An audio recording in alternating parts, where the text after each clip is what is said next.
Hey, hello. Welcome to Jake Rates. I'm Jake. I'm gonna rate, I guess, something. What's this? Knob Creek small batch, 100 proof, small batch, Kentucky straight bourbon. I have tried this a couple times, and it has a really unique flavor to me. So I thought I might as well kind of describe what I get when I drink this, because I think I would have liked to know what this would have tasted like before I bought it. I've heard a lot of great things about Knob Creek, and not to say that this is bad at all, but I think it's different than what I expected. I'm also curious if everyone else kind of has the same tasting notes and nosing that I do, or if maybe I'm just different about this and I'm very wrong. Entirely possible. So I'm gonna pour a little bit, and when I pour, I will not say anything so I don't spill. You can see that. And I'm gonna let this sit for just a second. I like to let it sit for a little bit, just me, not for an hour, just for a little bit, a couple minutes, and then that way when I come back, maybe 10 minutes after the first kind of tasting and nosing, I can then, there's about a 15-minute period from when it was poured to when I actually have the final taste. And I think that gives a pretty good time frame to allow it to change. Some of these whiskeys and bourbons and stuff, they do change over time. So I like to see if that happens with whatever particular one I am drinking. I have had a couple that changed very distinctly, same way every time. So it's not like some weird thing happened, some fly flew in or anything like that. So it is interesting. So I'm gonna let it sit for a little bit. Oh, this is good. Look at the color. It's a nice deep golden color. Even from the bottle, you can tell it's kind of a little bit darker than probably the average bourbon. And it is 100 proof, so it is going to be a little bit hot, probably a little bit, but I've heard very, very good things about most of all of Knob Creek, in particular this one, this and the barrel proof. So I will try this right now and see what happens. See, when I try it, outside of everything else, it almost smells rye-ish to me. It smells like it has lots of spice in it. I did try this in a blind. If you go back a couple episodes, I did blind taste this along with a couple different ryes, and this one stood out as not a rye when I tried it alongside a bunch of other ryes.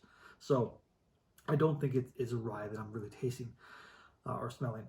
So it's probably some type of spice. Maybe there is rye. I actually didn't look at the mash bill of this to see what is inside. I would have thought it was mainly corn, but so I didn't double check. Maybe I should have.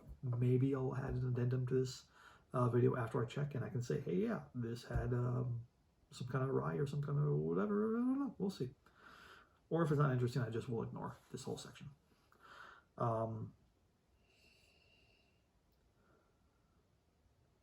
Yeah, definitely smell the alcohol. Definitely smell those spices. It's kind of overpowering.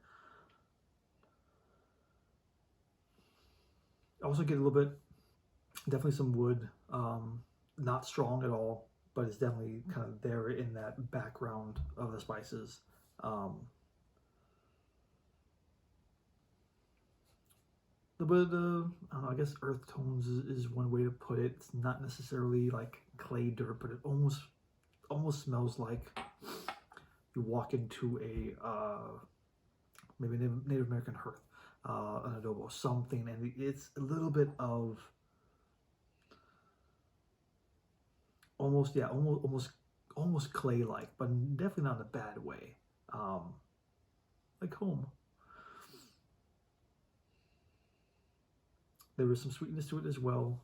I don't smell nuts. I don't smell really any necessarily deep fruits or dark fruits. Maybe some light fruits.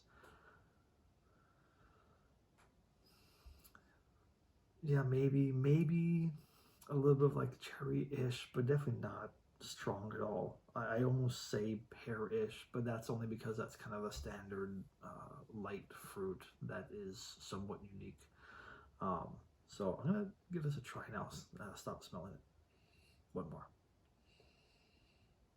It does smell good though. Like, I smell it, I want to drink it. It's not a bad smell. It just, to me, it's really unique about all the other bourbons that I've had.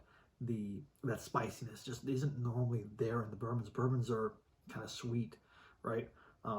This has a weird spice that isn't a rye apparently. Right now I would swear to you that this is a rye, but apparently it's not.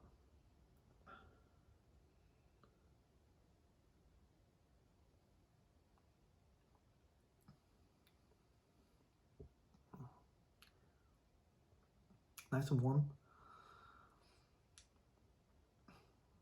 It's got nice. It kind of first affects the kind of middle back of the throat. Doesn't go down hard. You kind of feel it here. Definitely warms, and it's lasting a while. Like I still have the same exact taste that it had. It's a good finish. Definitely, it's the spicing is overpowering. It just that's the main thing that I taste. There is a little bit of the sweetness to it. Maybe, like, I would say the wood is pretty much gone. Let me try again.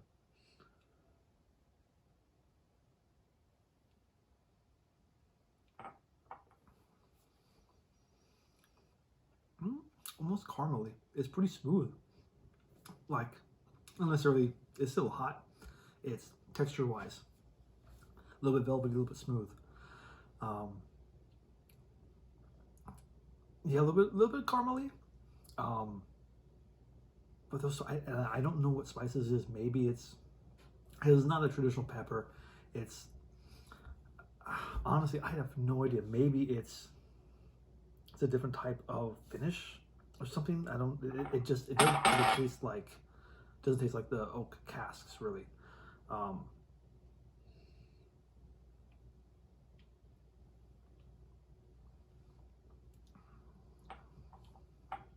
But it's a unique flavor, and it's nice and good.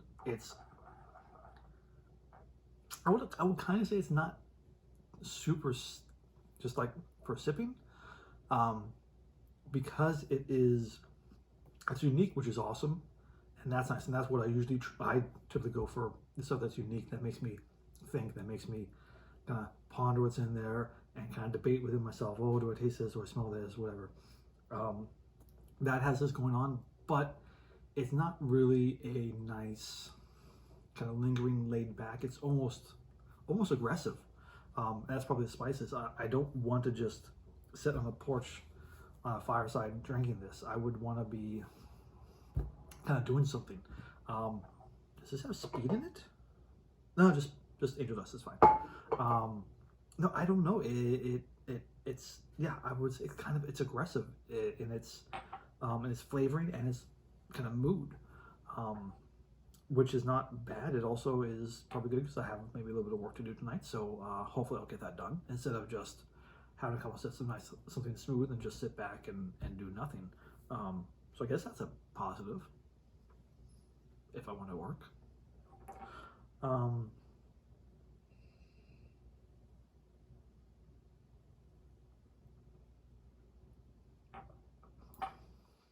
Maybe a little peppermint? I don't know. Maybe peppermint? Not a spearmint. It almost is a little bit Christmassy. And I take a little bit more wood now. I'm gonna let this kind of open up a little bit. So I'm gonna try not to have any. I want to drink more, so I'm gonna try and force myself to kind of ease off and think a little bit more about what is inside. I don't know. It's definitely something that isn't traditional.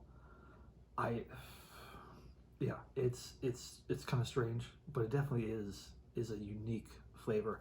But that's also kind of why I wanted to try this and make this video on this one, because if you're going through and you're like, I want a bourbon, I want a nice, kind of traditional bourbon.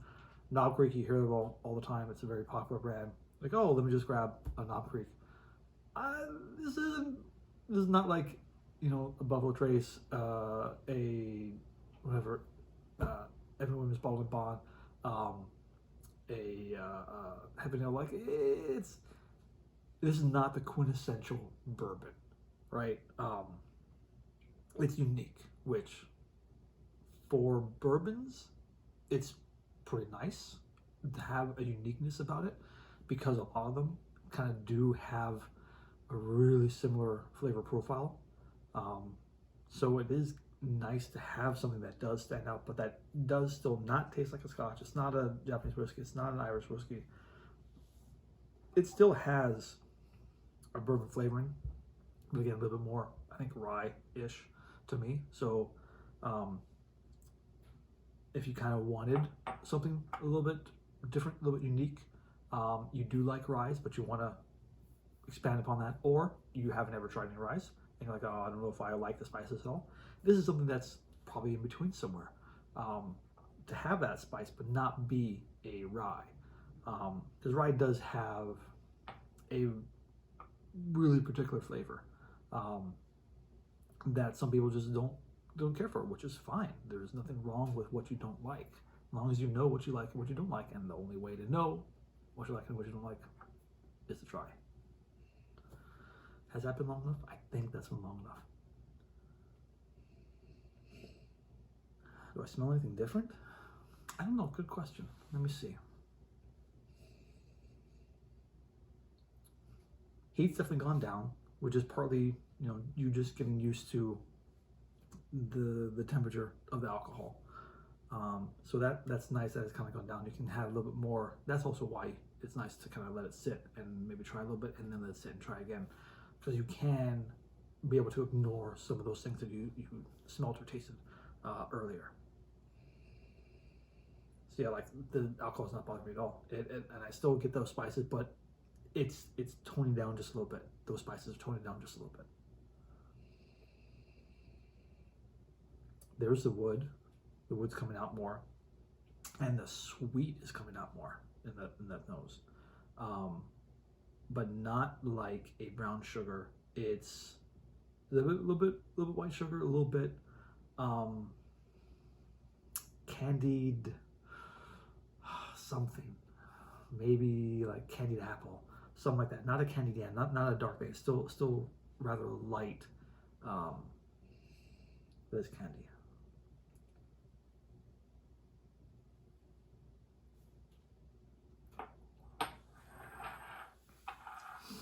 That's changed. That's changed a little bit. Yeah, I bet let it sit for like 20 minutes. That'll change. For those of you who don't yet try that out, just try it. I mean, maybe even pour 2 glasses. Pour, you know, a little bit in the first one, so you can just have someone try it and relax, and then have the bulk of the other one in another glass, and let that sit, and then just try it. It's so interesting how much they change after just sitting, even in this Glencairn glass that has the kind of flavor, the scent, and the escaping, whatever you want to call it, aromas, the evaporation. It's a little bit lessened, right, with the shape of the glass. It still changes so much. Like I wouldn't think that, like, this is not like a big open glass. It's not a decanter that has lots of aeration in it. It's a small surface area to get into, and also small area for the air to get into, and not little airflow. It still changes. It still changes. I mean, the swirling does help, sure. So maybe I'm just an idiot. Here's to you.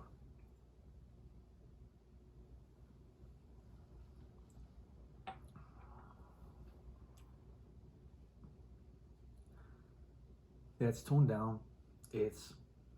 This is a little bit more sippable. Maybe just let it sit for a little bit. The heat's pretty much gone. I mean, I guess I'm just used to it now. But also the spice is less, but it still has that uniqueness. There's still a little bit of spice, but there's a little bit more of that sweetness, a little bit more of that, yeah, whatever, candied apple maybe. And definitely the wood notes coming out more now.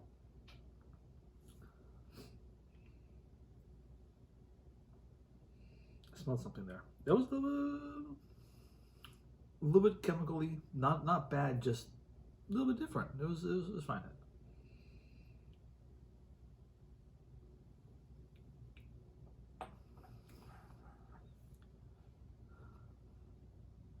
Yeah, I smelled maybe a little bit of almost pink in it, almost, but not in any kind of big overpowering way. It was probably just the alcohol kind of coming back a little bit.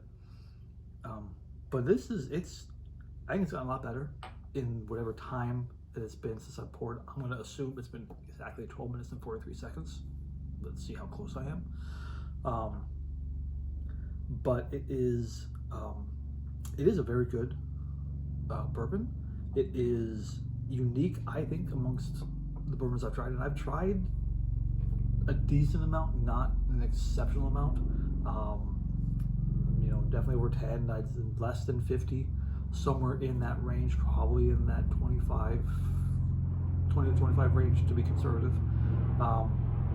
That it's good. It's up there. I think, again, it's not really a sipping one, and it's not something I will probably purchase again, mainly because when I want that uniqueness, that thing, I typically go towards the scotches and, you know, a little bit more Islay. But I'll go for the scotches. The bourbons, I want a little bit more of that smooth sipping, relaxingness when I go to a bourbon. So I probably won't get this again, but it is unique, and I do appreciate that. But it's definitely not an everyday drinker to me. And I would not necessarily recommend this to everyone. It's I would just tell everyone there's some different tasting spice in there. Then if that sounds interesting to you, definitely go for it. It wasn't too expensive because it's just that small batch, right? It's not the barrel proof or anything like that. So the price should be, you know, fine. It's not just the normal not Greek, but it is, you know, it's a, I would assume, fairly affordable for people who do drink bourbons and whiskeys. You just gotta know what you're getting into. I would say, just, yeah, it's interesting. It's good. There's nothing wrong with it. It is just unique.